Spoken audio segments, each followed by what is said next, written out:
Welcome to Season 2 of the Get Out of Teaching podcast, presented by Larksong Enterprises. I'm your host, Elizabeth Diakos. On the show, we'll look at the who, what, where, why, when, and how of moving out of your education career and into a life you love.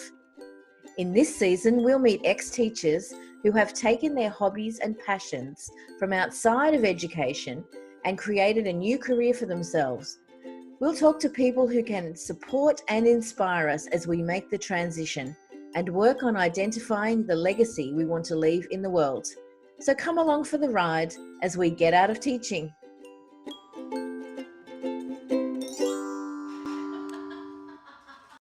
Episode 16. Hi everyone and welcome to the show. I'm very pleased to introduce to you Heidi Denning, all the way from Sydney. Thanks for coming on the show today, Heidi. Oh, my pleasure, Elizabeth. It's great to be here. So Heidi, tell us a little bit about yourself. What got you into teaching? Well, I had wanted to be a teacher since I was a little girl. In fact, my mum was a teacher and I watched her and I loved, just she'd bring home her marking. I just thought that was so cool. And I wanted to be as important as that, where I got to put red pen to paper and put crosses and ticks and all of that. So I've kind of grown up thinking that I was always going to be a teacher. I wanted to be a phys ed teacher. I was a real sporty spice from little. And in fact, there was just nothing in the world other than being a phys ed teacher, PE and health, in fact, that I wanted to be. And so much so that I put a huge amount of pressure on myself during the HSC, because back then, the marks to get into phys ed were so high. Really? And it was going to be a real stretch for me. And I ended up with this nervous rash all over my body that I had for my entire year 12 year, that no doctor could, put their finger on of why I had this rash. I had, all these treatments. But the day I walked out of my last HSC exam was the day that the rash just disappeared, because Wow. I just put so much pressure on myself to get the marks necessary to get into university to live my dream. Thankfully, that all happened. Yeah. So where did you go to uni? I went to university here in Sydney, and then from there I taught in Sydney schools, in Vanuatu, and schools in London and in the outer UK region. So for 9 years I did that in secondary schools, probably the best and the worst in those countries I was in. Wow. So in Vanuatu, I've been there. There's there's two international schools, like a French and an English one. Yes. So is that where you were working? I was working at a school called Malapoa College. So it was a local school, a local high school, and we had some expats, but it was not the international schools that you're referring to. Okay. Yeah. Oh, and it stole a piece of my heart. And in fact, I think it was about 9 years later, I ended up setting up an education foundation in Vanuatu, where we did literacy and girls empowerment programs, because of the time that I had been given to teach there in Port Vila in Vanuatu. Wow. Okay. Well, maybe we'll get to that. Okay. So you taught all around those places. How long was that for? What year did you start? I started my teaching in 1990 and I finished in 99. So I had 9 years of teaching. There was some, when I was teaching in London, there were some gaps because I was doing a trip through Europe or the Middle East, and then I came back down through Africa home. But for most of that 9 years, I was teaching full time. Wow. That's an amazing trip. So you're quite well travelled. Quite well travelled, yeah. Teaching gives you the opportunity for that, which is also terrific. Yeah, true. Okay, so you got back to Australia? Yes, went back into teaching, and then so when I came back, I had about another 5 years of teaching. And loved it. I loved being a teacher. I truly did. It ticked everything I'd ever hoped it to tick, apart from the fact that I felt that the remuneration was not two things. was not supporting the lifestyle I wanted to live. And so I wanted to buy pretty dresses with matching shoes and handbags, and it just didn't feel like I was getting enough to stretch right across that. And the second thing, I started to feel a little, I don't know what the word is, but unhappy with the vast difference in effort from teachers where I was teaching at the time. And yet we're all paid the same amount, yet we were doing from minimal hours to mega hours and mega effort. And it just felt so inequitable that it started to, Great. give me the shits a little bit. Yeah. Great. That's the word. Yeah. So that's really interesting. So, because I've had this discussion with colleagues too about, I've forgotten the term that, where you're working based on your performance-based pay. Yeah. And what you're saying is that because it's just a seniority thing here in Australia, you just move up the food chain until you kind of get as high as you can go. It doesn't matter how much work you put in, or if you show up to things or whatever, you're still going to get paid. That's right.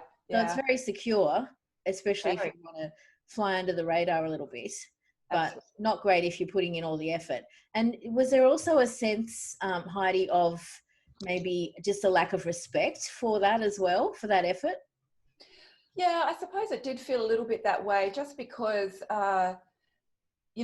respect comes to me, you earn respect through performance. Mm-hmm. Not just because you've been in the game for X amount of time. I wanted to be respected for my performance and my effort and what the outcomes that I was getting and the results I was getting with the kids.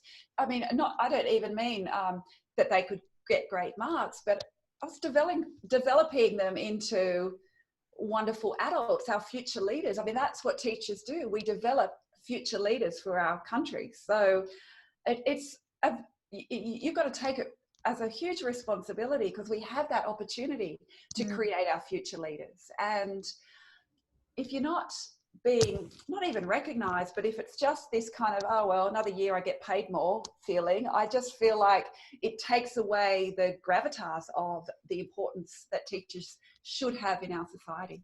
You make a really good point. So you decided to leave at some stage then. What was the tipping point for that?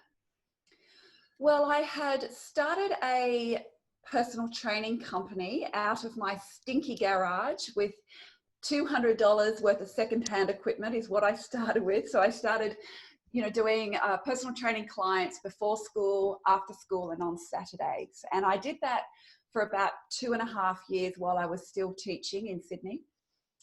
And things had started getting really busy.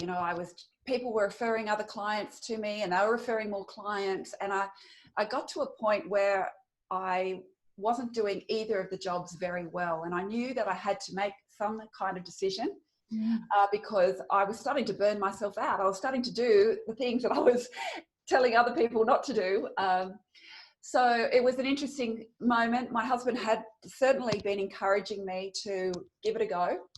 But one morning, I'll never forget it, I was driving through the Sydney Harbour Bridge tunnel, and on my way I was, living on one side of the bridge of the harbour and teaching on the other side.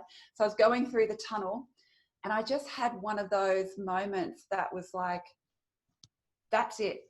I'm resigning today. So came out the other end, pulled into the car park, straight into the principal, and I said, I'm resigning today. And he's like, what? He obviously a bit surprised, and then he talked me into taking a year's leave without pay, because of that being a great safety net for you to give things a go. And he obviously wanted me to, if it didn't work out, for me to come back to that school. Right. But in fact, within 6 weeks of the new year, I had reached my 12-month financial goal. So went straight back into the school to say, look, don't hold the position for me. I won't be coming back. You need to be able to give somebody else a permanent position and give the kids somebody who is going to remain. So wow. It worked out perfectly. Yeah. That's amazing. So I was going to ask you, because when I left, my husband was the one that convinced me to take that leave without pay. Yeah. Whereas I was ready to go, that's it, we're done. You know? Yeah. And I really wanted to. I felt like it would give me the impetus to really, you know, push hard to create something for myself that wasn't, that with no safety net, because I felt like for me, that would hold me back. But you did it anyway. That's amazing. Yeah, well, I think you're right though, because you know that can be it doesn't, I've got a plan B. I've got a plan B, so I might not stay up late, or I might not do that extra social media post, or I might not read that business book because, you know, I've still got that plan B. I think you're right with the fact that that can perhaps, depending on your personality type, hold you back from really pushing and making it happen. But for me, it was kind of over there. It didn't impact me there because I wanted to make it a success without doubt. I did not want to go back. I think once you've made that mental shift, it's like, I do not want to have to go in there, tail between my legs, say it didn't succeed, and can I have my job back? I mean, how embarrassing. That's how I felt. Mm. So with the tunnel experience, Yeah. Yeah. like what was it, a build up over time? Because I think a lot of people have years and years. Like I spoke to someone yesterday who said, I've wanted to get out for 10 years. And I'm like, you're still there. Why are you still there? You know, my career didn't even last 10 years. So like, what was it, like a drip, drip, drip, and that you finally reached the tipping point? Or was it just something that made you realize, hang on, this is, you know, there's that song, this is not my beautiful house, this is not my beautiful wife. Like it's wake up suddenly and realize this is not what you signed up for. Yeah, look, I think it was a bit of everything, actually. You know, I didn't, in fact, once, I think, especially with something like teaching, if you've been like I have, where you wanted to do it since you were a little girl, you never imagined doing anything else. I never imagined doing anything else but teaching. As I said, Mum was a teacher, my dad was a policeman. I grew up in a public servant household where I just thought for the rest of my life, I would be a teacher. There was no spark. We didn't have even any friends around us who were business owners or entrepreneurs. I knew nothing about that. So it never even crossed my mind that that was an option. Truly, it was to do with earning a bit more money, really, that kind of side hustle that I started with. I had no comprehension how much I was going to enjoy and love. In fact, more than enjoy, I loved what I was doing. I loved working with adults who really wanted to be there, who were paying me money to do the things that I had hormonal cocktail teenage girls like having to drag them to do. So that was a stark difference for me. And yeah, I just loved it. I loved watching the transformation that I was making, which of course I had in teaching as well. But I don't know, there was just something that lit up inside me, and I knew that this was my future. And so there were things that were chipping away. But that morning in the tunnel, I don't know, it was just one of those things that go on in life. And it's just one of the sliding door moments, I suppose. And yeah, it just came to me and in such a strong way that I knew there was no other option but to resign. Wow. Did you go to work that day? Yeah, I went into work that day and resigned. Yes. But like, did you teach that day? Oh yeah, I wasn't like on the spot. I think that was at the beginning of December, so I saw out the school year. Okay. Yeah. Awesome. Yeah. I was thinking, I didn't leave them. well, when I was working with Teach for Australia, that happened a few times where the schools were so challenging that a teacher would just literally walk out of the classroom, go to the office, say, I'm leaving, and take their stuff and go without even waiting till the end of the period. Like that's how stressful it was. So I just wondered, okay, so was there fear around this transition for you, or did you feel like you'd already, you know, you had a good grounding, you'd already started to create that business? I think there was still a bit of fear. I mean, I have a great fear of failure.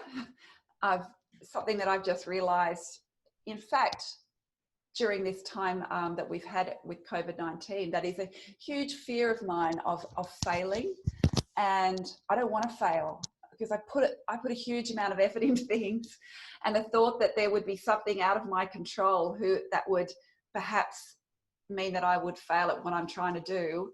I hate that.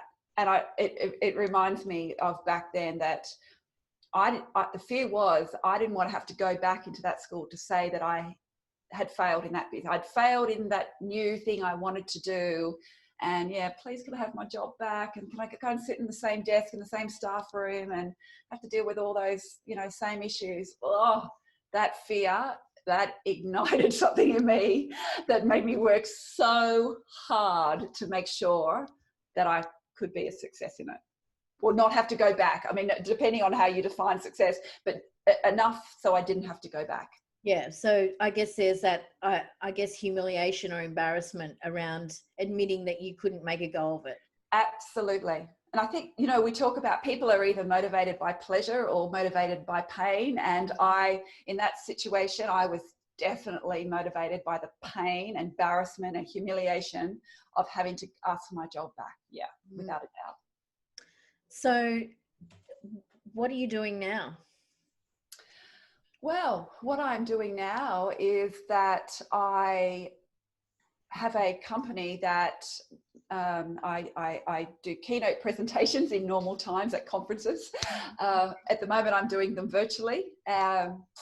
So I talk about resilience, and I talk about self-leadership, and I talk about well-being in organizations and how we can build resilience in organizations and their people so they can better deal with tough times, tough times like we're going through right now. So I do that either usually on stage around Australia and overseas at big conferences.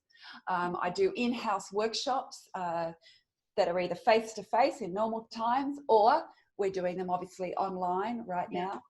Right. And yeah, I've written a book which I published last year. I can see that in the background there.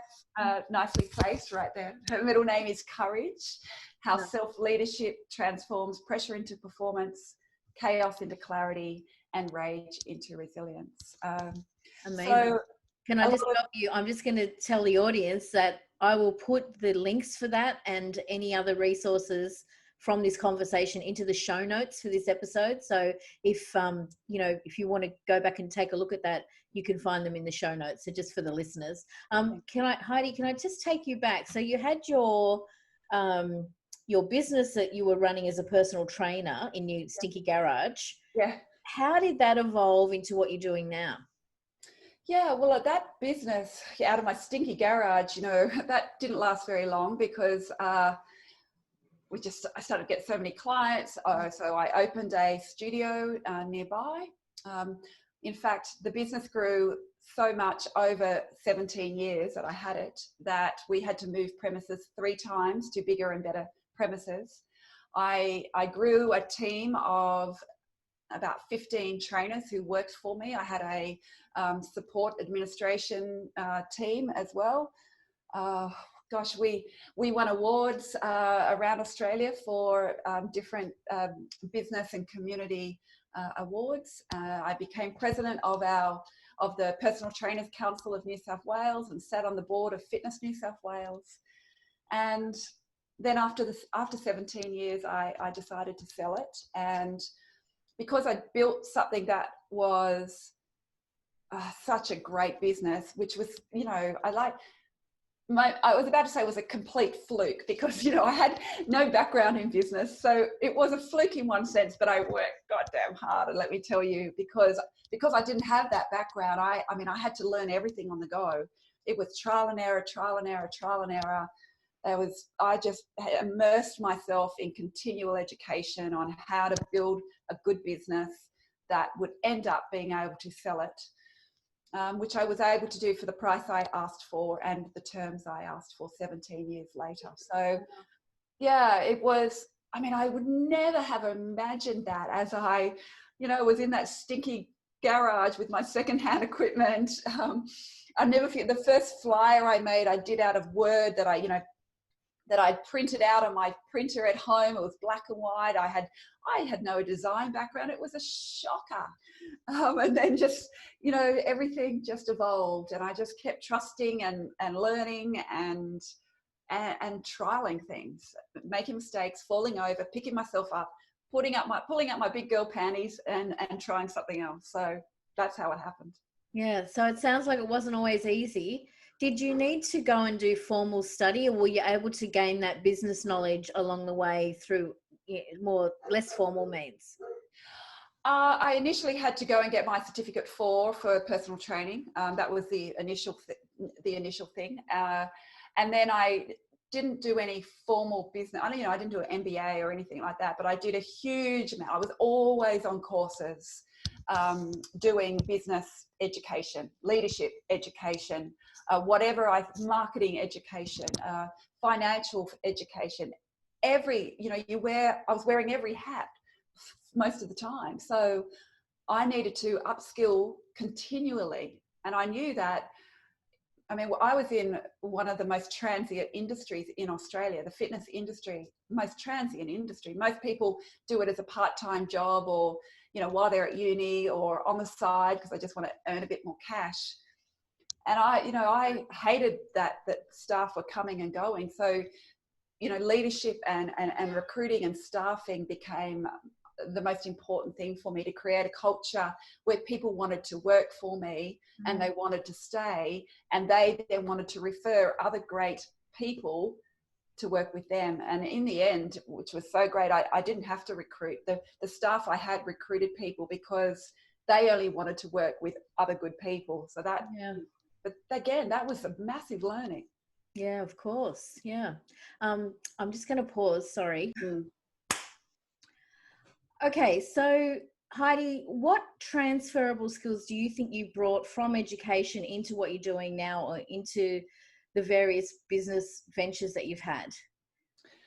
Yeah, there are three main ones, I believe, that have just set me up for success for what I'm doing now. And the first one is the fact that if you are having to stand in front of a group of 30 hormonal cocktail teenage girls for an hour, and then you've got a whole new lot for another hour, and then a whole new lot for another hour, if you have not mastered how to keep their attention, keep them engaged, and stop them from flying out of windows, that skill of being able to do that has really set me up for my keynote speaking, without a doubt. I think anyone who is a teacher who learns how to command a room, really, that's what you're doing. And getting and influencing and impacting children to want to learn and strive for more and thrive. Wow, that is a skill that, whether it is in front of big conferences or when I'm doing in-house smaller workshop groups, that has really served me very well. So I was just going to say, like, with that, is there some emotional intelligence there too, to actually read the room? Yeah, thank you. You're completely right, because obviously that's, as a teacher, you do that, because if you're not reading the room right, things can go wrong very, very quickly. And again, if you're in front of groups of adults in whatever capacity, the same goes. If people just tune out, they go to their phones, you're not reading that energy or their responses, the interactions, then again, you can lose them very quickly. Yes. Yeah. So it sounds like that this was one of your sort of top pick of skills. What else did you bring? Time management, without a doubt. Again, we all know as teachers, if we're not prepared for when that bell starts and a group of people come into your room, you're in trouble. And I just think, you've got to work everything back from that. And now my time management skills are excellent. And that's what you need in any kind of business, being able to prioritize your time. And writing a book, obviously, that I know just from my, doing a master's while I had kids living at home and I was still working. I was up at 5 o'clock in the morning, and I had to put in a couple of solid hours before everything else happened, because otherwise nothing would no essay would ever be written. No, of course not. But it makes you very creative, doesn't it? I think that having those boundaries actually is a real, for me anyway, it was a real catalyst for a high level of productivity, which was really surprising. When I look back, think, how did I even do that? I think the same. I don't know how I wrote that book. You know, how did I find the time to do that? But you just do somehow, some way. Yeah. Is there anything else you'd like to add to that transferable skills question? Yeah, look, I really think the other one is the program development skills that you learn as a teacher. I mean, certainly for me, doing webinar programs now, workshop programs, even with doing a keynote, like just the flow throughout what you're saying, but and ensuring that the messaging and the content and what people take away from it is embedded with how you are delivering it. And I think that program development skill that you get from being a teacher, that sticks with you forever. I mean, I know I actually get asked to go into a lot of schools to do my programs, just because not only is resilience and well-being and self-leadership important for us all, but I think they really like it because I have got that education background. I understand the stress and being pulled from all directions, and the you know, getting so close to burnout that teachers have. And therefore I've been able to use that knowledge that I've gained since leaving teaching, but also just incorporate it with what I know it's like to be a teacher. Yeah. So it sounds like there's this really lovely expression of all the skills and knowledge that you've built up over all your lifetime, and you're now getting to really, I guess, tap into that and use it effectively. It sounds like you're very satisfied with that. I am, and I'm so grateful for my teaching background, because it has set me up so well for what I'm doing now. And you know, you never think that, I suppose, at the time. To me, I didn't even understand these skills that I was gaining as a teacher. But wow, they really do. I don't know, they just make such a difference for such a long time. And I think we underestimate the skills that we have as teachers that can be transferred into other industries, careers, roles, definitely. And it's just about probably being a little creative with how you think of them, because I would have not thought of having to write programs back then, how that would transfer into what I'm doing now. You can't imagine it, but wow, they really do help you in so many parts of your life. So are there any regrets for you, Heidi, with moving out of education and into doing what you're doing now? Look, no, because you know what, I feel like I've got education in my DNA. I've just done it in different ways. I did it back then as a teacher to high school students. I've done it with my education not-for-profit in Vanuatu, teaching literacy and girls empowerment to kids there. I've done it with adults, you know, helping them to move more, nourish their bodies, live, you know, sleep better, rejuvenate. And now I do it with organizations and their people to build resilience and self-leadership. So I you know, and I've also been lecturing at Sydney University for the last 3 years. So educating is part of everything I do. Yeah. What are you lecturing in at Sydney Uni?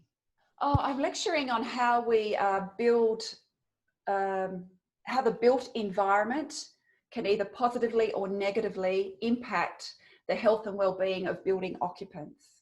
So how do you design and build for health, really? Wow. And so you said you didn't go back, apart from doing the certificate in the personal training.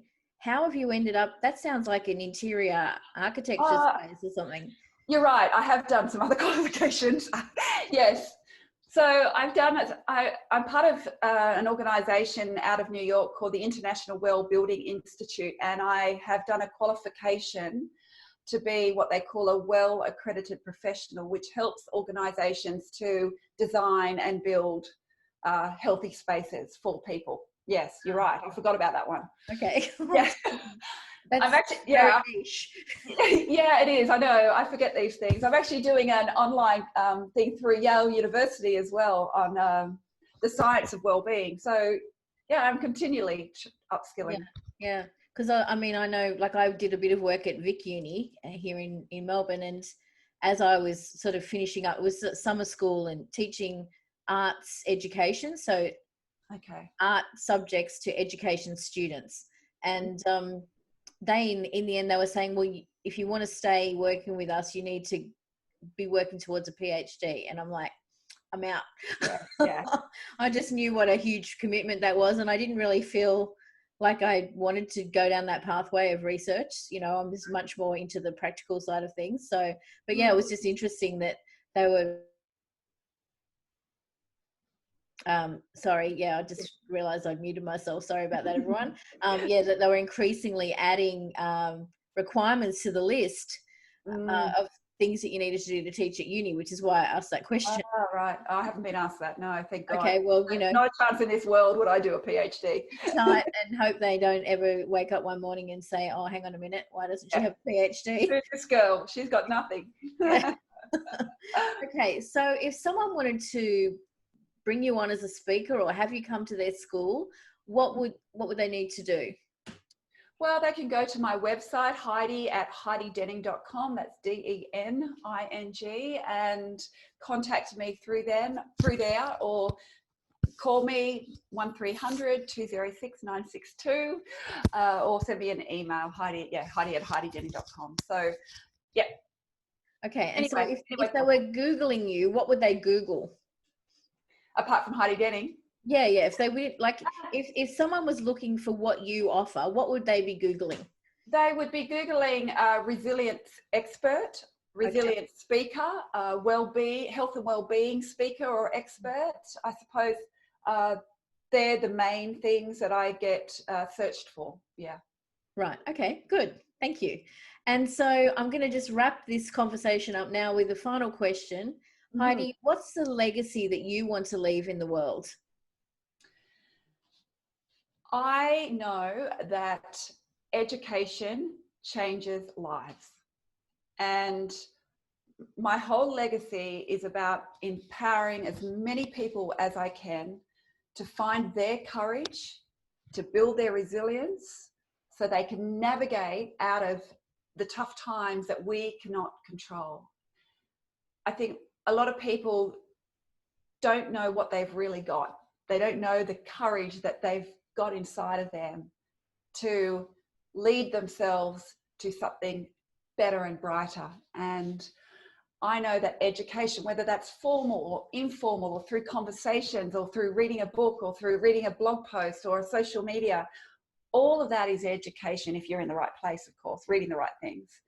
And that is what can change somebody's life. So everything I do is around educating others, empowering others to improve their lives. That's the bottom line. So if I was a stuck teacher listening to you and thinking, oh, but that's Heidi, she's done that, but I could never do that, what would you say to that? Well, firstly, I thought that too. I was certainly in that place that I would never, when I was back there, and if you told me that the life that's now happened was going to happen, I would have thought you were crazy. Like, there's not a chance that I could foresee that. And it's a funny thing, I often think I'm a bit like Dorothy from The Wizard of Oz. You know, I know that there's this big bright thing out in the distance that I want to head towards, but I have no idea what it is or what it'll look like. All I know is you've just got to put one more step in front of the other. And if you don't find the courage to take that step, that's when you get stuck. So if for anybody who's feeling stuck as a teacher, who thinks there's something bigger and brighter and more fabulous out there for them, I encourage you for two things. Start talking to somebody else, someone who's done it beforehand, to a career coach, to a mentor, whoever that might be, that can help guide you out of where you are right now. And that often is a mental mind shift is often what is needed more than anything else. But secondly, and this is certainly what helped me have the courage to do what I did, was to start a side hustle. Start with something while you're teaching. See how that plays out. find out all the things that you do need to do to make it a success, because it can be a rude shock if you just give it all up and go, right, here I am, I'm going to get started, and this is from, press play, here I go. If you have no comprehension of what's involved. So I would really encourage people to start what they call now this side hustle. I called it a passion project back then. Right. Excellent. Heidi Denning, thank you so much for coming on the Get Out of Teaching podcast today. Pleasure. My pleasure. Thank you for reaching out, Elizabeth. You've been listening to the Get Out of Teaching podcast, presented by Larksong Enterprises, with your host, Elizabeth Diakos. Do you know someone else who could benefit from hearing more stories of hope and transition from teachers all around the world? Please take a moment to share this and other episodes via your podcast app. Each share helps me reach listeners just like you who can benefit from this content. The Get Out of Teaching podcast is proud to be part of the Experts on Air podcast network. For show notes and other resources, please visit larksong.com.au/podcast.